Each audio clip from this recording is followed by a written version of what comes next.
बहन जी काद्यान खाल से जिला झज्जर प्रधान है।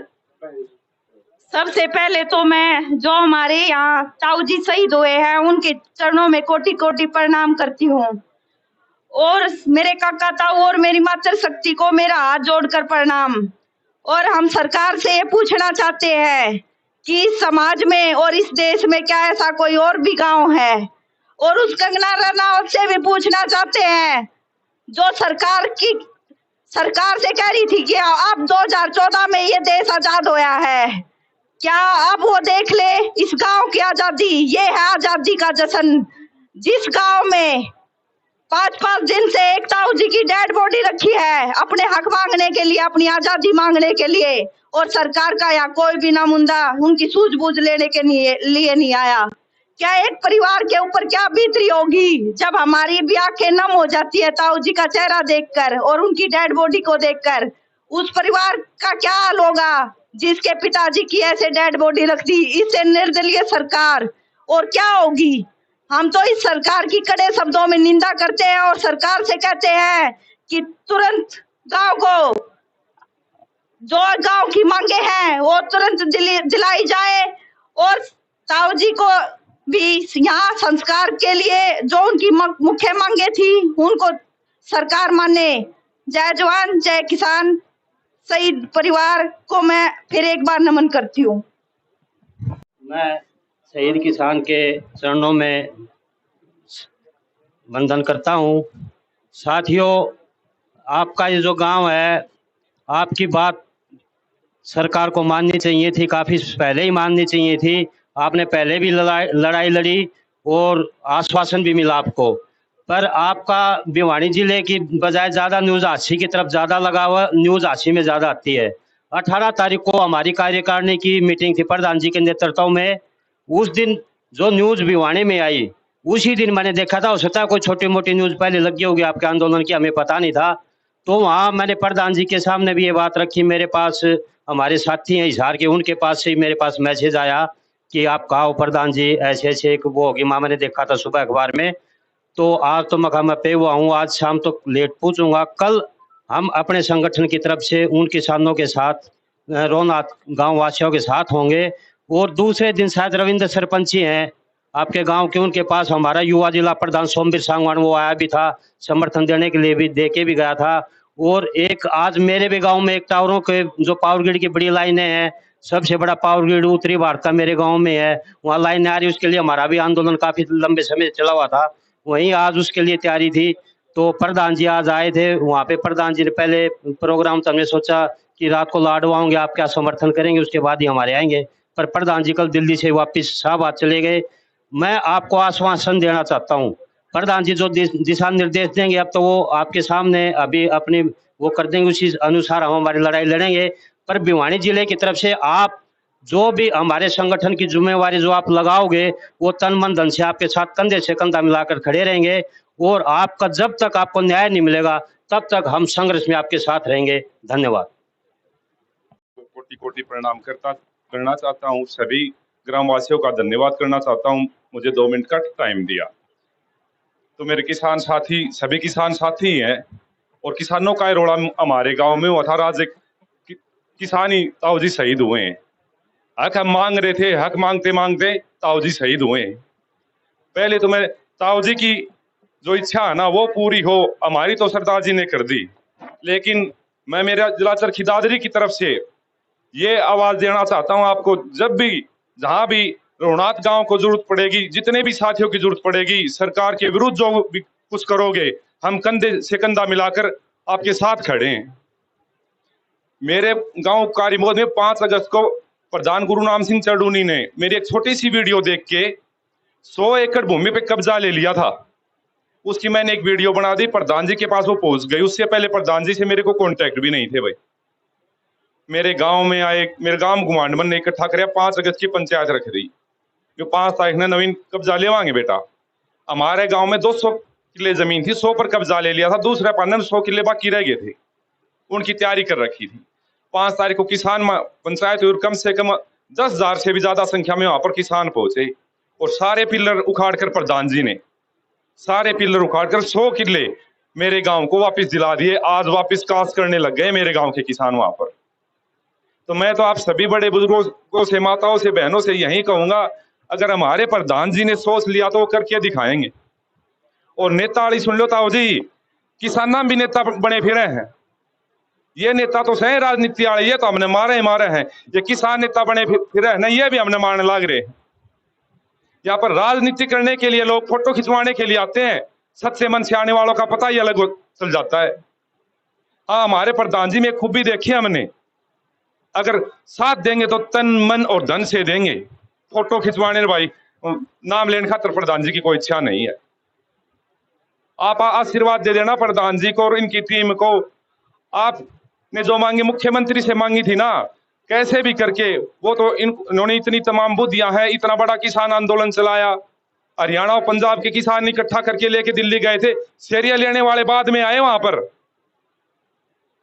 भीड़ कहां से गई थी? हरियाणा और मेरे पंजाब के साथी गए थे, लेकिन शेरिया लेने बाद में नेता बन गए। हमने नेता नहीं बनना भाई। हमारे गांव के किसाना की जमीन नहीं मिल रही अंग्रेजा का टाइम था, हमने लेनी है। माल नहीं भरा कि अंग्रेजा के टाइम में भरा। और जमीन वाली ताऊ जी, मैं एक और कहना चाहूंगा कि केक रंग लेकर मेरे गांव में मार्ग रजिस्ट्री भी है, इंतकाल भी है, जमाबंदी भी है। वाह छिन्न लाग रही है, तो ये तो अगर मांगेंगे ना तो बहुत मुश्किल का सामना करना पड़ेगा।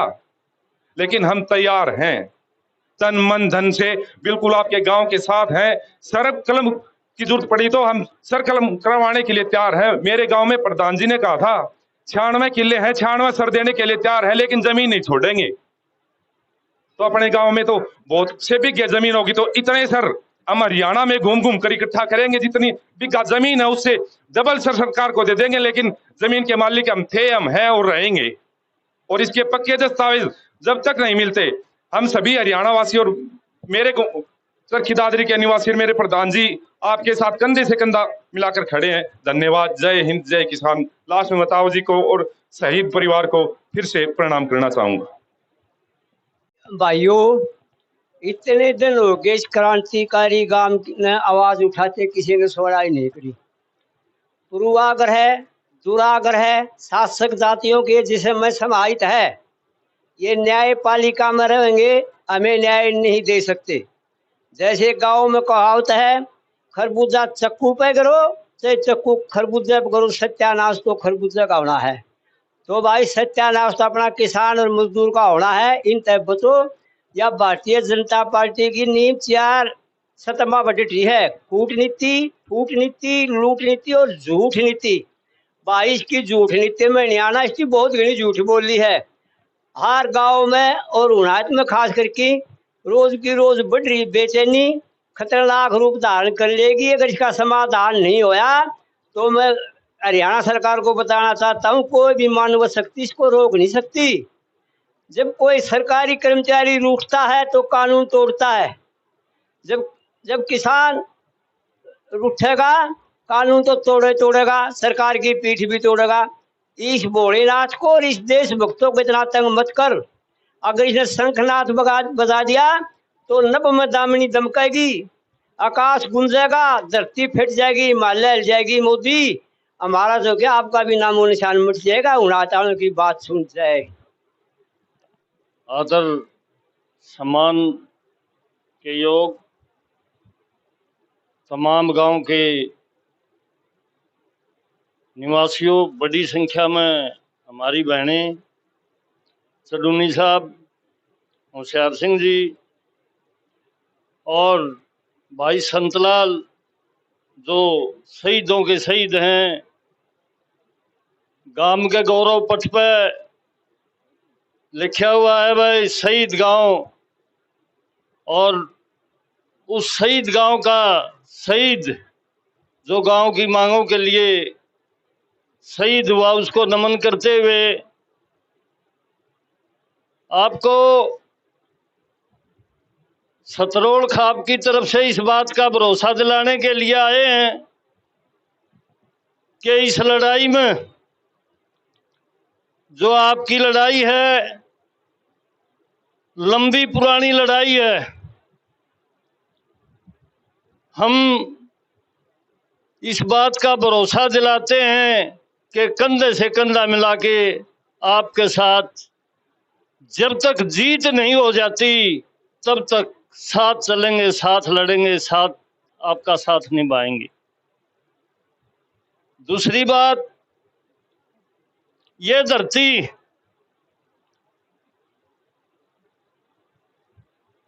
लाला हुकमचंद जैन और मिर्जा मुनीर बेग की धरती है।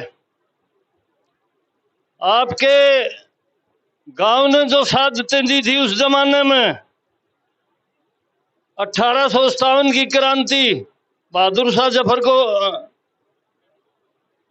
जब घोषित कर दिया था बादशाह, उन्हीं के नेतृत्व में आपका गांव लड़ा था और इतनी बड़ी शहादत देगी जिसका इतिहास में नाम दर्ज है, जिसका पूरा इलाके में सम्मान के साथ देखा जा रहा है।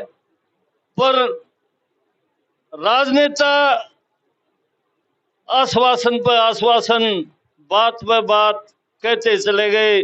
सरदार प्रताप सिंह कैरो से लेके आज तक जो घोषणाएं हुई हैं, उन सारी बातों को जब याद करते हैं तो ये लगता है कि भाई जितनी भी सरकारें आई सारे ढकोसलेबाज हैं, झूठे हैं। इस गांव की ही नहीं, इस इलाके की हमदर्दी पाने के लिए कौन सा राजनेता, कौन सी पार्टी नहीं आई। पर असल में तो डाक के 3 बात हैं। हम इस बात को नहीं भूलें। पुराने आदमी बताया कर दे, हिसार के बीड़ में जो 57 प्लाट लगभग 25-26 मुरबे जमीन आपके गांव की है, वो इस गांव का अधिकार बनता है। ये सारा का सारा इलाका जानता है इस बात को। पर भाई लड़ाई शुरू करी है तो ईब उस बात की लागू करवान खातिर भी यो इलाका आपके साथ खड़ा रहेगा। इस बात की तसल्ली में तो 2 कदम दूर से चाल के आया हूं, दूर भी नहीं। हाँ, कई तरह की रिश्तेदारियां हैं, कई तरह के मेल जोड़ हैं, अपनी जगह है वो सारी बात। पर इन सारी बातों का कहने का जो मेरा अभिप्राय है कि हम लोग जो हमारे आजादी के दीवाने थे, इस गांव के सारे लोग तो आजादी के दीवाने थे। उन हमारे बुजुर्गों की शहादत को उसान सा लेकिन कई दिन के बाद यह मांग रखी है भाई, जो घोषणाएं करी गई थी सरकारें लागू कर दे, कोई भी नहीं हो। नहीं तो यो इलाका उसे ढंग से फिर लड़ेगा जब गुलामी के दौर में लड़ा था। इसमें कोई दूसरी छुपी हुई बात नहीं रहेगी।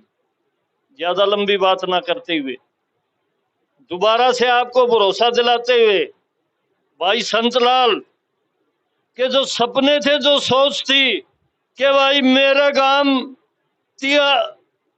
आजादी का दर्जा मिला है, हमारा जो हक से घोषणा करी गई थी, एक बीच में कल की आपकी पंचायत ने बड़ा फैसला ले दिया। भाई सारे इलाके में चर्चाएं हैं इस बात की कि आपके गुआंढी ला लो या भाई पड़ोस में बसने वाले गांव ला लो, न्यू फटकारा आकर दा कि भाई मारा या जमीन नाम होगी थी, कदे इसके ऊपर दावा करते हो। कल की आपकी पंचायत ने बड़ा फैसला ले रखा है, इसकी वाह वाह हो रही है। अगर मैं कहीं गलत हूं, क्योंकि था नहीं पंचायत में, उस पंचायत में मैं था नहीं, लेकिन जो सुना है वो आपसे साझा कर रहा हूं। आप ये पूछना भी चाहो है भाई, सच्चाई है तो ईब मारे वर्गे आके भी न्यू कहोगे खड़े हो लो भाई, उमरा सुल्तानपुर वाले मलिक साहब वो कुकर बैठे हो, चलो लड़ना है भैया के हक में लड़ना है। आज जो आप लोगों ने सारे दरवाजे खोल दिए, ये सारे के सारे खुले दरवाजे आपकी जीत के ऊपर, आपकी मंजिल के ऊपर जाने वाले हैं भाई। बड़ा फैसला लेके आप आगे बढ़े हैं और हम आपने भरोसा दिलावा है कि जब तक आपकी कमेटी गांव के लोगों की जो मांग से वो लागू नहीं हो जाती, मानी नहीं जाती, बिल्कुल आपके साथ कंधे से कंधा मिला के इस लड़ाई में शामिल रहेंगे, भाईचारा निभावांगे, अपनी जो भी जिम्मेवारी है वह निभावांगे। इन्हीं बातों के साथ अपनी बात समाप्त करते हुए भाई संतलाल को फिर से नमन करते हुए अपनी बात समाप्त करना चाहूंगा। बहुत बहुत धन्यवाद। अलकबरा दुर्जन पर इन सारे गामा में इस बात की मांग करते हुए आए हैं, यो भाई बैठा जलबागर होशियार सिंह जताई के भाई तड़के की मीटिंग में चालियो भैया साथ देने खातर, और दिलबाग सिंह ने इस बात की चर्चा करी है कि भाई राह खोल दिया रुणाच ने, जो डोल पर बसते भाई थे उनका जो बहम था, शंका थी, वह काट दी। अब अपनी भी जिम्मेवारी बने है कि भाइया गल्ला चाल की ने उनकी जो लड़ाई है उसमें शामिल हुआ। तो ये साथ के साथ एक और भी बात थी, चडूनी साहब बैठे हैं, अब आप सारे बैठे हैं, इनका ध्यान में लाने की बात से आज सारे तो स्कूलों के ताले लाग रहे हैं थाले इलाके में, जड़े को हमारे सारे हमारा इलाके में लाग रहे हैं भाई सतरोड़ में। तो जो अब स्कीम लाए हैं, नाम तो है ट्रांसफर पॉलिसी का, और असल में बड़का की पढ़ाई खत्म करने की योजना बना ली। बात याद आओगी कि 5-7 कोस में कोई एक स्कूल हो, 2-2, 3-3 स्कूल बना दिए और मास्टर किते से नहीं सारे, पता नहीं कैसे क्या स्कीम बनाई है। साथ की साथ इसका दूसरी बात, किसान आंदोलन की जो मांगे हैं, चडूनी साहब उस पर चर्चा कर लेंगे, वह भी हमारी मीटिंग का हिस्सा रहे हैं। और भाई इस देश की तो जमा रीढ़ की हड्डी तोड़ने की सोच ली, रुखाड़ा भी कोई कौन छोड़ा, शेर के बच्चों की इसी सरकार आई है कि फौज का भी मलिया मेट करने की सोच ली, फौज को तोड़ दिया इस देश की जो रक्षा करने वाले थे। और इनसे क्या उम्मीद करांगे आप?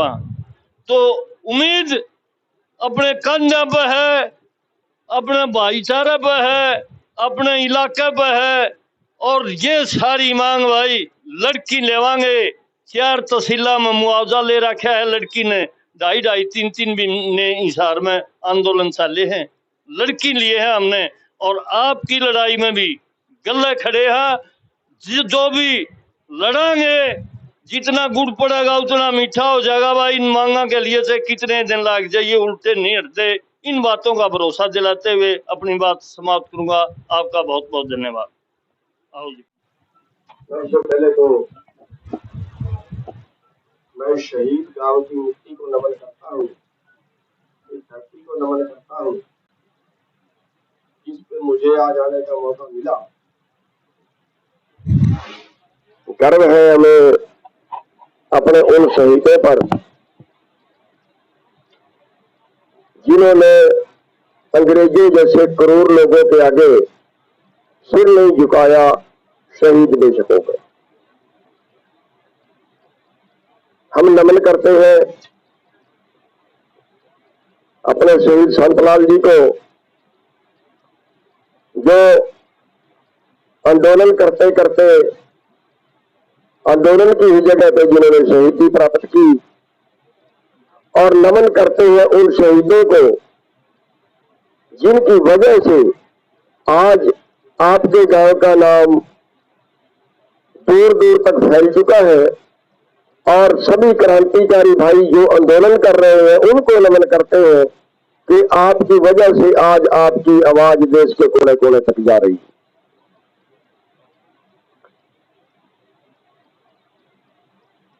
आज इस आंदोलन का संचालन कर रही सारी कमेटी, हमारे भाइयों बुजुर्गों, हमारी माताएं बहनें बैठी हैं। साथियों, मैं ये कहूंगा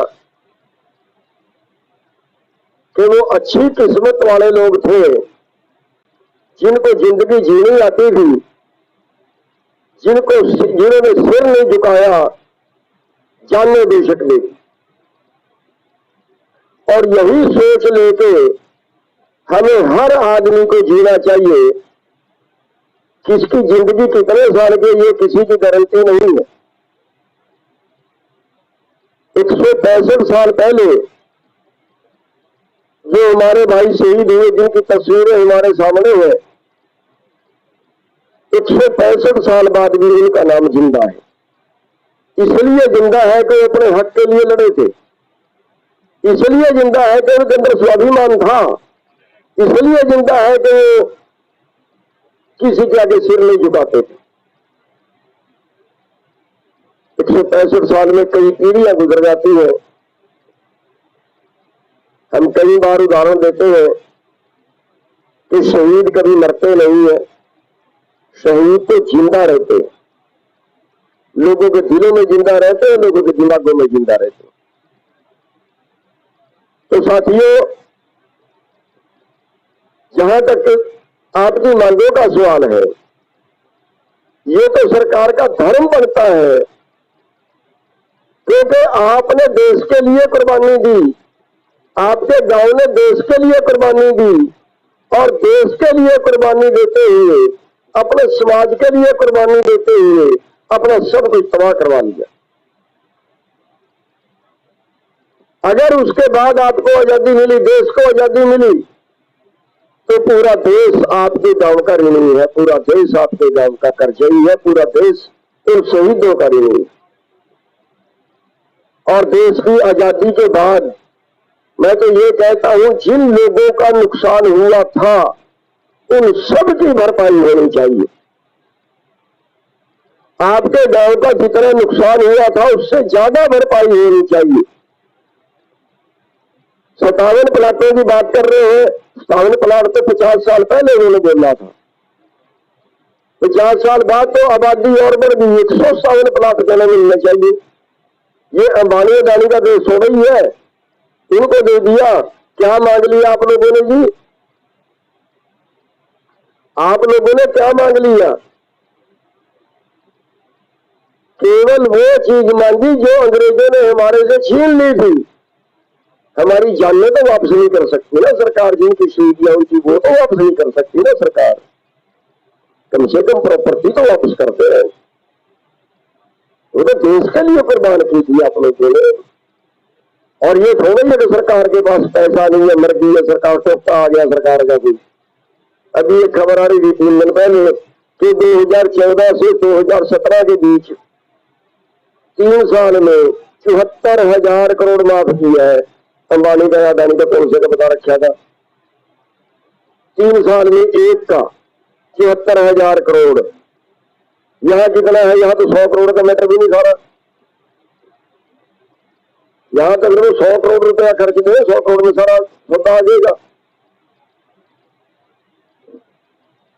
तो जो आपकी मांगे हैं वो सारी जायज है, बल्कि मैं तो ये कहता हूं कम है।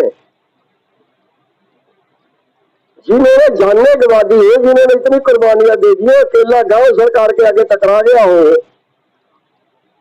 उससे बड़ी कुर्बानी और क्या हो सकती है? आज जो मलाई खा रहे हैं देश की, उन्होंने कौन सी कुर्बानी दी थी जी देश को आजाद कराने में? कोई एक पूंजीपति, कोई अंबानी, अडानी, टाटा, बिरला, ABC, कोई किसी का एक बेटा बता दो आजादी की लड़ाई में शहीद हुआ हो? किसी का एक बेटा, सिंगल आदमी किसी पूंजीपति का शहीद हुआ हो तो बता दो। और उसके बाद देश को आजाद रखने में आपके इलाके में आए ना, तो हर गांव में किसी ना किसी शहीद फौजी की मूर्ति मिल जाती है। 700-800 हर साल हमारे शहीद हो जाते हैं। इनकी आपस की लड़ाई में, राजनीति की लड़ाई में। भारत की और पाकिस्तान की जनता को आपस में कुछ नहीं बनवाना। बस वो उनके मार के राजनीति कर लेते हैं, वो उनके मार के राजनीति कर लेते हैं, कई बार तो अपने ही मार के राजनीति कर लेते हैं। किसी एक पूंजीपति का एक बेटा बता दो देश की लड़ाई में शहीद हुआ हो, 65 की में, 72 की में, 62 की में, उसके बाद कारगिल में किसी एक पूंजीपति का एक बेटा शहीद हुआ हो तो बता दो। और देश की सारी प्रॉपर्टी उनके नाम। आज केवल 9 लोगों के पास 50 करोड़ लोगों के बराबर संपत्ति है और अभी उन्हीं को और अमीर बना रहे हैं। आज अंबानी की आमदन 90 करोड़ प्रति घंटा, कोरोना काल का डाटा आया था उसका, 2100 करोड़ प्रतिदिन की आमदन है और उसके बाद उसी को सारी राहतें हैं। उसके बाद देश में बिकने वाले किसान को, मजदूर को, देश को आजाद रखने वाले किसान को, मजदूर को कोई एक फुट्टी कद्दी की राहत हो तो बता दो। देश का पेट पालने में इन्होंने कसर नहीं गुजारी, देश की रक्षा करने में इन्होंने कसर नहीं गुजारी, देश को आजाद करवाने में इन्होंने कसर नहीं गुजारी। हालत क्या है? आज हर 1 घंटे में 2 किसान मर जाते हैं। साथियों, कौन बचाने आएगा इस देश को? ये राजनेता जैसे चौधरी साहब बता रहे थे, अब आते हैं आपको आपका हक भी लेने के लिए नहीं आते, वो इसलिए आते हैं कि वो कहेंगे मैं भी आया था इसलिए मेरे को वोट दे दो, मैं भी आया था आपके घर में इसलिए मेरे को वोट दे दो। अरे जब उनका राज था तब क्या किया था? जब राज था तब कुछ करते ना। तो साथियों, आपकी लड़ाई लंबी जरूर हो सकती है। मैं एक तो आपसे बेनती ये करूंगा कि इस लड़ाई में उतावलापन मत दिखाना,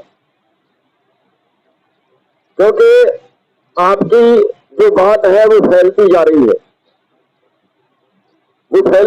है, और जितनी ज्यादा फैलेगी, जितनी ज्यादा दूर तक जाएगी, उतना सरकार पे वजन बढ़ता जाएगा। आप बिल्कुल सही पटड़ी पे सही आंदोलन चला रहे हो, बस आंदोलन में उतावलापन मत करना। और लड़ा कैसे जाता है? लड़ा इस तरीके से जाता है कि एक इरादा जब आदमी कर लेता है, मैं उदाहरण आपको दे देता हूं कि एक बाबा था, जब वो नाचता था तो बारिश हो जाती थी। पूरे गांव में जब अकाल पड़ता था, उस बाबा के पास, महात्मा के पास जाते थे, उससे रिक्वेस्ट करते थे, वो परमात्मा का नाम लेके नाचना शुरू कर देता था, बारिश हो जाती। दिल्ली 4 लड़के पढ़ के आए, उन्होंने कहा कि अब की बार हम नाचेंगे, हम बारिश करवाएंगे अगर नाचने से बारिश होती है। अकाल पड़ गया, लोग इकट्ठे हुए, पंचायत हो गई, महात्मा को नाचने के लिए कहा। उन लड़कों ने कहा कि हम बारिश कराएंगे, अभी महात्मा की जरूरत नहीं है। वो लड़के नाचने लगे, कोई 2 घंटे नाचा, कोई 4 घंटे नाचा। नाचने के बाद बैठ गए, थक गए, हार गए, बारिश नहीं हुई। महात्मा को कहा, महात्मा की नाचने से बारिश नहीं होती, आपके नाचने से भी नहीं होगी, अगर हो सकते तो करवा ठीक था। अब उस महात्मा ने नाचना शुरू किया। रात के 10 बज गए, 11 बज गए, देर रात होगी, आखिरकार बादल उठा और भारी बारिश हुई। और उन लड़कों ने फिर सवाल किया उस महात्मा से कि हमारे नाचने से बारिश क्यों नहीं हुई और आपके नाचने से बारिश क्यों? उसने, महात्मा ने जवाब दिया कि मैं दो तरीके से सोचता हूं। एक, मैं इस तरीके से सोचता हूं कि जब मैं नाचूंगा तो बारिश जरूर होगी, परमात्मा जरूर सुनेगा। और दूसरा, मैं इस तरीके से नाचता हूं, इसमें सोच के नाचता हूं कि जब तक बारिश नहीं होगी मैं तब तक नाचूंगा, चाहे शहीद यहीं पे हो जाऊं। तो साथियों, आपने आंदोलन शुरू किया है, इस आंदोलन को कितना ही लंबा हो जाए, एक तो उग्र मत होने देना, और दूसरा इस आंदोलन को तब तक लड़ना है जब तक सरकार सारी बात न मान जाए। साथियों, आपने यहाँ आने का मौका दिया और मैं धन्य भी मानता हूँ अपने आप को, नमन भी करता हूँ इस शहीदों की धरती को। कहीं कहीं ये खून होता है, कहीं कहीं ऐसी मिट्टी होती है, सब जगह नहीं होती, सभी जगह नहीं होती। मिट्टी मिट्टी का अंतर होता है, पानी पानी का अंतर होता है। कहावत है कि जब श्रवण अपने माता पिता को कंधे पे लिए जा रहा था तो रास्ते में एक जगह पे वो रुका और उसने अपने माँ बाप को कहा कि मैंने तुम्हारा ठेका ले लिया, मैं तुम्हें कंधे पे बिठाए फिर रहा, मेरा किराया लाओ। उसकी माँ ने कहा उसके पिता से कि क्या बोल रहा है? उसने कहा इसका कसूर नहीं है, इसका जवाब मैं आगे जाके दूंगा। उसने श्रवण को कहा बेटा तेरा किराया आगे जाके देंगे और तू यहां से थोड़ी मिट्टी उठा ले, थोड़ी मिट्टी आगे साथ में ले जा और तेरा किराया हम आगे जाके देंगे।